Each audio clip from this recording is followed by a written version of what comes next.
Okay ನೋಡಿ, ರುಚಿಯಾದ ಮೊಟ್ಟೆ ಕೀಮಾ ಮಸಾಲ ರೆಡಿ ಆಗಿದೆ. ತುಂಬಾ ಚೆನ್ನಾಗಿ ಬಂದಿದೆ. ಗ್ರೇವಿ ನೋಡುವಾಗಲೇ ಗೊತ್ತಾಗುತ್ತೆ ಎಷ್ಟೊಂದು ಚೆನ್ನಾಗಿ ಬಂದಿದೆ ಅಂತ ಹೇಳಿ.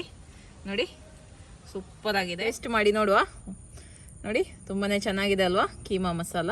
ವಾವ್, ಗ್ರೇವಿ ಅಂತೂ ಸೂಪರ್ ಆಗಿದೆ. ಹಾಯ್ ಎಲ್ಲರಿಗೂ. ನೋಡಿ, ಇವತ್ತು ಕೈಯಲ್ಲಿ ಮೊಟ್ಟೆ ಉಂಟು. ಸೂಪರ್ ಆಗಿರುವಂತ ಮೊಟ್ಟೆ ಕೀಮಾ ಮಸಾಲವನ್ನ ಮಾಡ್ತಾ ಇದ್ದೀನಿ. ತುಂಬಾ ಸುಲಭ. ಈವನ್ ಬ್ಯಾಚಲರ್ಸ್ ಕೂಡ ಇದನ್ನ ಸುಲಭದಲ್ಲಿ ಮಾಡಬಹುದು. ಬನ್ನಿ ರೆಸಿಪಿನ ಯಾವ ರೀತಿ ಮಾಡೋದು ಅಂತ ನೋಡುವ. ಅದಕ್ಕಿಂತ ಮುಂಚೆ ನನ್ನ ರೆಸಿಪೀಸ್ ಎಲ್ಲ ನಿಮ್ಗೆ ಇಷ್ಟ ಆಗ್ತಾ ಇದೆ, ವಿಡಿಯೋ ಒಂದು ಲೈಕ್ ಕೊಡಿ. ಹಾಗೆ ವಿಡಿಯೋವನ್ನ ಫ್ರೆಂಡ್ಸ್ ಜೊತೆ, ಫ್ಯಾಮಿಲಿ ಜೊತೆ ಎಲ್ಲ ಶೇರ್ ಮಾಡಿ. ಮೊಟ್ಟೆ ಕೀಮಾ ಮಸಾಲ ಮಾಡ್ಲಿಕ್ಕೆ ನೋಡಿ, 2 ಬೇಯಿಸಿದ ಮೊಟ್ಟೆಯನ್ನ ಈ ತರ ಗ್ರೇಟ್ ಮಾಡಿ ಇಡುವ. ಗ್ರೇಟರ್ ಇಲ್ಲ ಅಂದ್ರೆ ಚಾಕುವಿನಲ್ಲಿ ಚಿಕ್ಕದಾಗಿ ಕಟ್ ಮಾಡಿದ್ರೆ ಆಯ್ತು.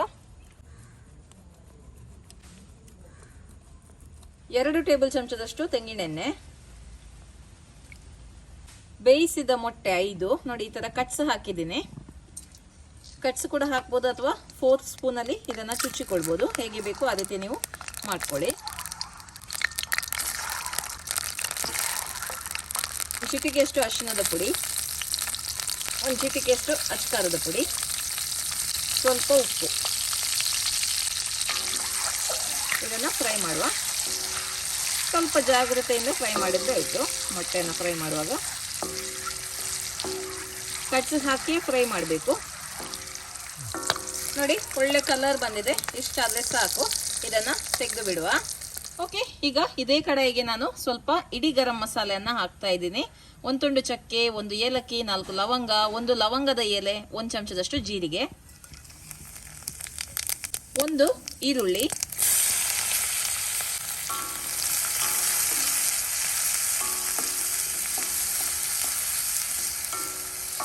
ನೋಡಿ, ಈರುಳ್ಳಿ ಒಳ್ಳೆ ರೀತಿಯಲ್ಲಿ ಫ್ರೈ ಆಗಿದೆ.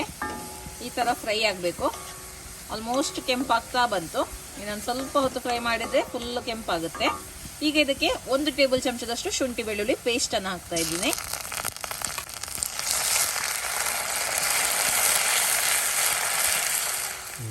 ಓಕೆ, ಈಗ ಇದಕ್ಕೆ 1 ಟೊಮೆಟೊವನ್ನು ಹಾಕ್ತಾ ಇದ್ದೀನಿ.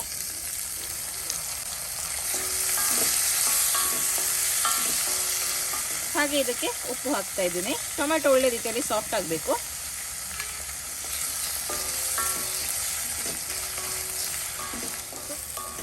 ನೋಡಿ, ಟೊಮೆಟೊ ಒಳ್ಳೆ ರೀತಿಯಲ್ಲಿ ಸಾಫ್ಟ್ ಆಗಿದೆ. ಈಗ ಇದಕ್ಕೆ ಮಸಾಲೆಯನ್ನು ಹಾಕುವ.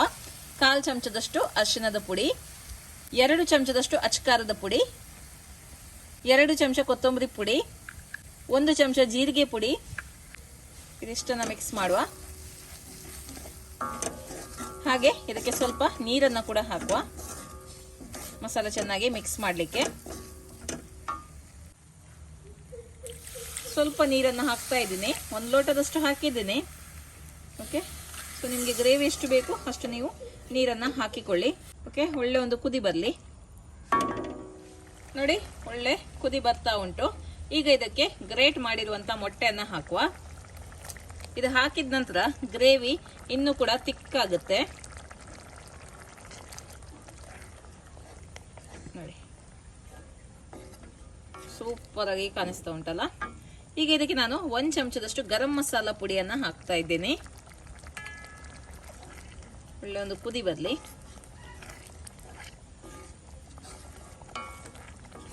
ಹಾಗೆ ಫ್ರೈ ಮಾಡಿರುವಂತ ಮೊಟ್ಟೆಯನ್ನು ಹಾಕ್ತಾ ಇದ್ದೀನಿ.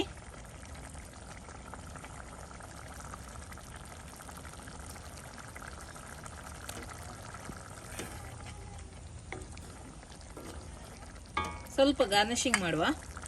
ಕೊತ್ತಂಬರಿ ಸೊಪ್ಪು, ಕಸೂರಿ ಮೇಥಿಯನ್ನು ಕೂಡ ಹಾಕ್ಬೋದು ನೀವು. ಕಸೂರಿ ಮೇಥಿ ಮೊಟ್ಟೆಗೆಲ್ಲ ತುಂಬ ಒಳ್ಳೆಯದಾಗ್ತದೆ.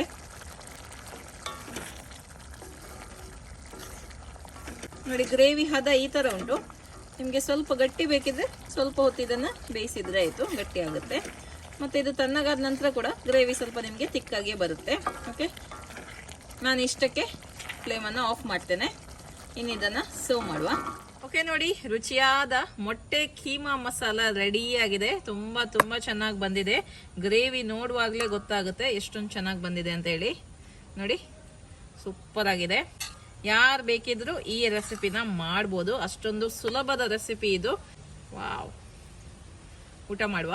ಓಕೆ, ಟೇಸ್ಟ್ ಮಾಡಿ ನೋಡುವ. ನೋಡಿ ತುಂಬಾ ಚೆನ್ನಾಗಿದೆ ಅಲ್ವಾ ಕೀಮಾ ಮಸಾಲ. ವಾವ್, ಗ್ರೇವಿ ಅಂತೂ ಸೂಪರ್ ಆಗಿದೆ. ವಾವ್, ಬಾಯಲ್ಲಿ ನೀರು ಬರ್ತಾ ಉಂಟಲ್ಲ ನೋಡಿ. ಮೊಟ್ಟೆ ಕೂಡ ನೋಡಿ ತುಂಬಾ ಚೆನ್ನಾಗಿದೆ. ಒಂದು ತುಂಡು ಮೊಟ್ಟೆ, ಸ್ವಲ್ಪ ರೈಸ್. ಆಹಾ,